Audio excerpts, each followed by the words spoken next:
एक वक्त हुआ करता था दोस्तों जब करंजनार के इस वाटर रिजर्वायर में विदेशी पक्षी माइग्रेटरी बर्ड्स काफ़ी दिखते थे। नॉर्दर्न पिनटेल तक हमने यहाँ पर नोटिस किया, स्पॉट किया।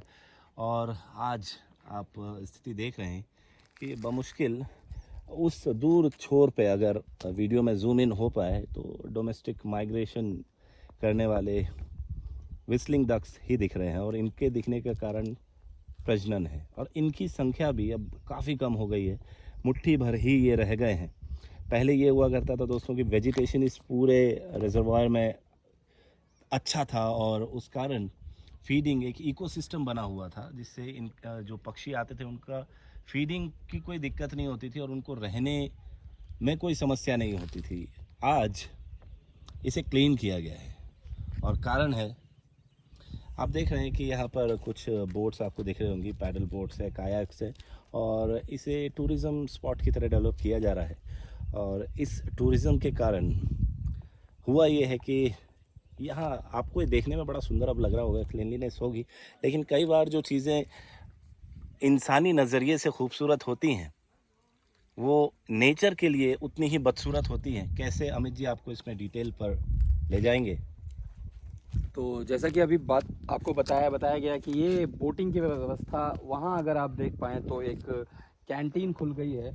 इसका मतलब है लोगों को आकर्षित करने का, बुलाने का यहाँ पूरा जो है इंतज़ाम कर लिया गया है। और जैसा कि हम अच्छे से जानते हैं कि जहाँ लोगों की भीड़ होगी वहाँ जीव जंतु जो है अपने आप ही कम हो जाएंगे। तो अक्षय जी ने आपको अभी बताया कि एक समय था जब यहाँ वेजिटेशन काफ़ी अच्छा था, एक्वाटिक वेजिटेशन काफ़ी अच्छा था, जिससे कि यहाँ पे वाटर एनिमल्स की संख्या बहुत अच्छी थी और उनसे आकर्षित होके यहाँ भिन्न भिन्न प्रकार के बर्ड्स जो हैं वो आते थे।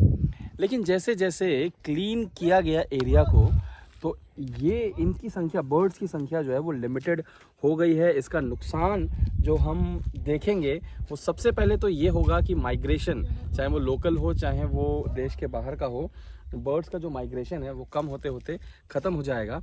और लोकल्स तो अपना पार्ट अक्षय जी यहाँ प्ले करते ही हैं कि अगर उनको इक्का दुक्का अगर भटके हुए बर्ड जैसे दिख जाएं तो वो मौका नहीं छोड़ते हैं, उनका शिकार करने का मौका वो नहीं छोड़ते हैं।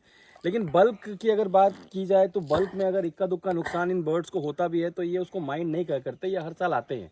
लेकिन मेरा सवाल ये है कि अगर इनके एनवायरनमेंट को ही ख़त्म कर दिया जाए और इनको जो जो नुकसान होता है वो बल्क में हो, तब इसका इफेक्ट क्या होगा? डेफिनेटली वो आना बंद कर देंगे। एक वक्त ऐसा भी था जब यहाँ पर अमूर फैल्कन देखा गया था जी। उनके जो माइग्रेशन का पूरा पाथ है उसमें ये हमारा हिस्सा भी आता था। आज अमूर फैल्कन नहीं दिखते हैं। यहाँ पर तो नहीं हुआ था, लेकिन जब वो नागालैंड और नॉर्दर्न ईस्टर्न तरफ से जब वो आ रहे थे तो कारण ये था कि वहाँ पर उनका बहुत ज़्यादा बल्क में, जैसे अभी आप शिकार की बात कर रहे हैं, तो बहुत बल्क में उनको मारा गया, नेट्स में फंसा कर मारा गया। और नतीजा ये हुआ कि आज संभवतः उन्होंने अपना पाथ बदल लिया है। जी जी। और ये उनके लिए भी और साथ ही साथ हमारे लोकल इकोसिस्टम के लिए भी बहुत खतरनाक है। आपको ये बता दें कि जब कोई जानवर अपना पाथ बदलता है तो ये जनरेशनल चेंज होता है, ये एक झटके में बदलाव नहीं आ सकता है, क्योंकि जो पाथ होता है ये जनरेशन दर जनरेशन जो है ये पास ऑन होता है। और जब बीच में ऐसा ब्रेक आ जाए तो कितना मुश्किल होता है आगे की जनरेशन को ये पास ऑन करना, ये संदेश अपने पीछे की जनरेशन में, क्योंकि इनके पास कोई नक्शा तो होता नहीं, इनके पास कोई मैप्स तो होते नहीं, जो होता है इनके दिमाग में फीड होता है। तो बहुत ज़्यादा मुश्किल भी इनके लिए हो जाता है और संभावना ये भी होती है कि ये पूरा स्पीशीज़ जो है, इनकी आबादी खतरे में आ जाए। वीडियो के अगले पार्ट में दोस्तों, इसी वीडियो के अगले पार्ट में आप मनोज जी से बेहतर डिटेल में समझ पाएंगे कि किस तरह से इस पूरे इलाके को अगर कंप्लीटली टूरिस्ट स्पॉट की तरफ बदल दिया जाए तो क्या मेजर लॉस होगा। ये यहाँ पे एक जो है नाकेबंदी की गई है। ये बता रहे हैं कि आगे जाना अभी प्रतिबंधित है और इसका कारण ये बता रहे हैं कि वहाँ पे बर्ड्स जो हैं वो अपना डेरा बनाती हैं। तो मैं आपसे जानना चाहूँगा कि बर्ड्स अगर वहाँ डेरा बनाती हैं और यहाँ से इंसानों का जाना प्रतिबंधित है, बोटिंग से क्या नुकसान हो सकता है और वही एरिया बर्ड्स ने क्यों चुना? यहाँ भी जगह है, यहाँ भी जगह है, क्यों वो ख़ास एरिया?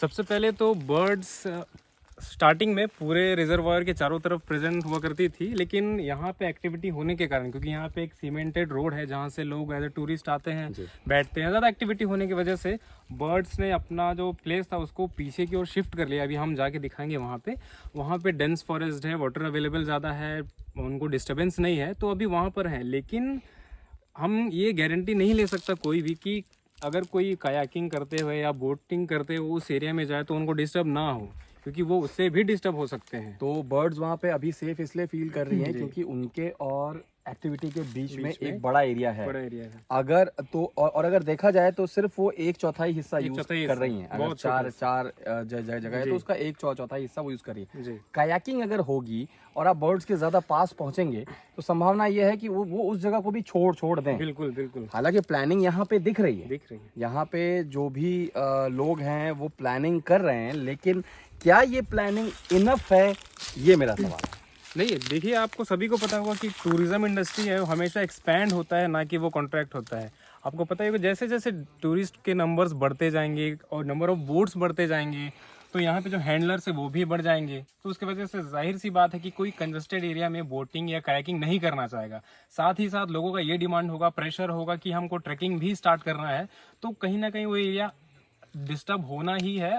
उसके लिए अगर कोई सॉल्यूशन अगर जल्द से जल्द नहीं लाया गया तो बर्ड जाहिर सी बात है वो चले ही जाएंगे। दोस्तों, वाइल्ड लाइफ को अगर ध्यान में रखा जाए तो हमारी टीम का हमेशा से ये पर्सपेक्टिव रहा है कि कायाकिंग, बोटिंग, ट्रैकिंग, अगर इस प्रकार की कोई भी एक्टिविटीज़ आपको करनी है तो इंसानी इलाकों में, इंसानी आबादी जहाँ पे है वहाँ पे ऐसे कई सारे ऑप्शंस अवेलेबल हैं। आप वहाँ इन सब चीज़ों को आसानी से करा सकते हैं, न कि एक अलूफ एरिया जहाँ पे जंगली जीवों का आना जाना है उसको डिस्टर्ब करें आप।